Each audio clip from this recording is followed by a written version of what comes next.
We are expected to gradually shift with pretty good odds into a weak La Nina, and typically a La Nina season here in Texas means warmer and drier conditions in comparison to kind of what our average is. This is all determined by somehow cooler waters or even warmer waters are into the east to central Pacific, and these cooler waters or warmer waters in fact could help determine how our jet stream moves, which will affect our weather patterns here back home. There's kind of some different scales to this, but the scientific name of what this index is called is the Oceanic Nino Index, short for ONI, to make it a little bit more simpler.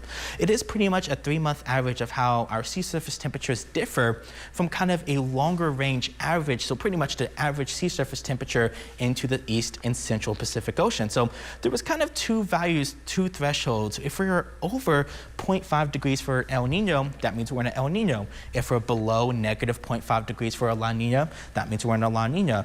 And the more below that we are that threshold is the more stronger that either one is. So with a weak La Nina, it's typically between 0.5 to 0.9 negative degrees Celsius, and it kind of goes up from there on the scale, with a strong La Nina being between negative 1.5 to negative 1.9. So we looked at the data here back at home in West Texas. Here's kind of what we saw. In a strong La Nina between 2010 and 2011, we saw some above normal temperatures, but below normal temperatures for January and February, again with the above in December, but below normal precipitation was the trend, only receiving 0.09 of an inch. Similarly, into the moderate La Nina season between 2021 to 2022, the main consistent factor, we saw below normal precipitation, only receiving 0.3 of an inch. But if we take a look over into a weak La Nina, similar story, below normal precipitation across the board, but we were above normal for December and January, but we did receive a little bit more precipitation, around 0.5 inch. So typically, as we get into a weak La Nina,